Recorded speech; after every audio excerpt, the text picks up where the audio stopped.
Last video में हम लोगों ने स्टॉक ट्रांसफ़र स्लिप बनाने का तरीका सीखा था। इस वीडियो में हम स्टॉक रिसीव करने का तरीका सीखेंगे। स्टोर मैनेजमेंट में जाएंगे, रिसीव नोट फ्रॉम ब्रांच।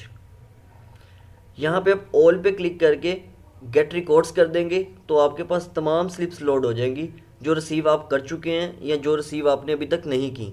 अगर आप फ़िल्टर करना चाहते हैं, आप नोट रिसीव्ड पे टिक करें और गेट रिकॉर्ड्स कर दें तो आपके पास सिर्फ वो स्लिप होंगी जो आपने अभी तक रिसीव नहीं की।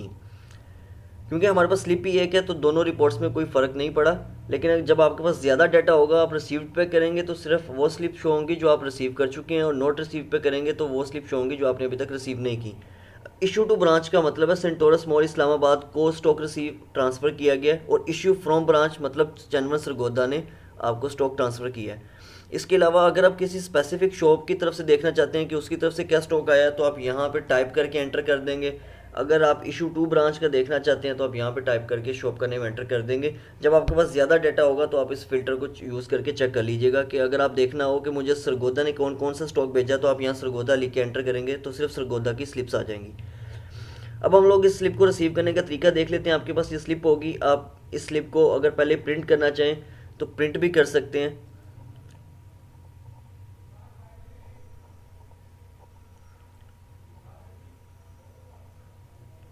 आप इस स्लिप को प्रिंट करेंगे, प्रिंट करके अपनी क्वांटिटी को मैनुअल वेरीफाई करेंगे कि जो स्लिप स्टॉक में स्लिप है क्या फिजिकल आपके पास वही स्टॉक आया है। इसको मैनुअल वेरीफाई करने के बाद आप इस पर क्लिक करके न्यू पे क्लिक करेंगे, स्लिप को सिलेक्ट करके न्यू पे क्लिक करेंगे। न्यू पे क्लिक करेंगे तो आपके पास स्लिप लोड हो जाएगी। पहले हमारे पास सॉफ्टवेयर में ऑप्शन ये थी कि हम लोग बारकोड स्कैन करके सारी स्लिप को वेरीफाई करते थे और फिर सेव करते थे। वक्ती तौर पे अभी हमारे सॉफ्टवेयर में ये ऑप्शन नहीं है, लेकिन लेटर ऑन हम लोग इसको एनेबल कर लेंगे कि आप स्टॉक स्कैन करके ही रिसीव करेंगे। लेकिन जब तक ये ऑप्शन एनेबल नहीं होती, आपने अपना मैनुअल स्टॉक वेरीफाई करना है कि क्या जो सेंड आपको स्टॉक फिजिकल मिला है और सिस्टम के अंदर स्लिप है वो दोनों टैली करती हैं। आप इसकी क्वांटिटी एडिट नहीं कर सकते, आपको एज इट इज़ ही स्लिप सेव करना होगी। अगर स्लिप में कोई मसला है तो आप यहाँ पर रिमार्क्स भी दे सकते हैं, और आपके लिए रिमार्क्स देना ज़रूरी है रिसीव वाली साइड पे।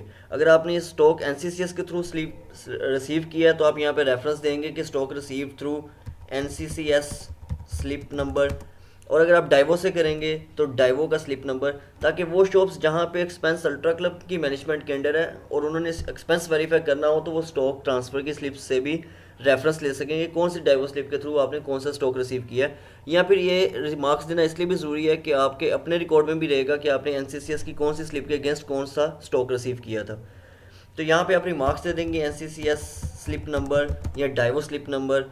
अगर लोकल शॉप होगी तो by hand Ali, by hand Umar, जो भी स्टॉक लेके आया, ताकि आपको याद रहे कि ये स्टॉक रिसीव किसने किया। अब मैं यहाँ पे एनसीसीएस की स्लिप का एक रेफरेंस दे देता हूँ। उसके बाद आप स्लिप सेव कर देंगे। जब तक आप खुद स्टॉक रिसीव नहीं करेंगे आपकी इन्वेंट्री के अंदर स्टॉक ऐड नहीं होगा। कुछ मैनेजर्स के लास्ट टाइम कंसर्न्स थे कि क्या ऐसा तो नहीं होगा कि स्लिप रिसीव किए बगैर आपकी इन्वेंट्री में स्टॉक ऐड हो जाए। ऐसा नहीं होगा। जो स्टॉक ट्रांसफ़र कर रहा होगा उसकी इन्वेंट्री से माइनस हो जाएगा, जो जिसको स्टॉक रिसीव हो रहा होगा उसकी इन्वेंट्री में उस वक्त तक रिसीव ऐड नहीं होगा जब तक वो रिसीव नहीं करेगा। अब रिसीव नोट की हम लोग एक रिपोर्ट देख लेते हैं। रिसीव्ड करने के बाद अगर मैं गेट रिकॉर्ड्स करूं तो मेरे पास वो स्लिप आ रही हैं जो मैं रिसीव कर चुका हूं, और नोट रिसीव्ड करके करूंगा गेट रिकॉर्ड्स तो अभी मेरे पास कोई ऐसी स्लिप नहीं है जिसको मैंने स्टॉक अभी तक रिसीव नहीं किया। तो आप इसको फ़िल्टर भी कर सकते हैं। और स्टॉक रिसीव करने के बाद अगर आप अपने पास रिकॉर्ड रखना चाहें तो आप इसका प्रिंट भी ले सकते हैं उसी तरीके से जैसे मैंने आपको पहले दिखाया। ये आपने के स्टॉक रिसीव का प्रिंट आउट निकल आएगा। रिसीव करने के बाद उसका स्टेटस ऐसा हो जाएगा, ऊपर लिखा होगा रिसीव नोट, यहाँ पे बारकोड होंगे, क्वांटिटी होगी। अगर आप अपने रिकॉर्ड के लिए स्लिप रखना चाहें तो ये स्लिप रख भी सकते हैं। रिसीव करने के बाद हम इन्वेंट्री देख लेते हैं इसकी भी। Inventory report with new. उसी तरीके से रिपोर्ट का जो टाइप है वो A4 कर देते हैं, और ग्रुप को रीसेट करके फर्स्ट ग्रुप को category last level print report.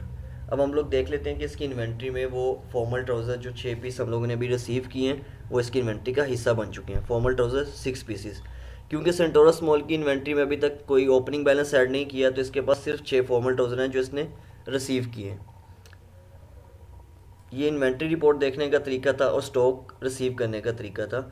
Stock transfer के हवाले से ये हमारी टोटल ट्रेनिंग थी 2 वीडियो की जो मुकम्मल हो चुकी है। इसमें मैंने आपको इन्वेंट्री देखने का भी तरीका बता दिया है। फर्दर आपका इन्वेंट्री के रिपोर्ट के हवाले से या स्टॉक ट्रांसफ़र के हवाले से कोई क्वेश्चन हो तो मुझे पर्सनल पे सेंड कर दें, मैं उसको नेक्स्ट वीडियो में रिप्लाई कर दूँगा।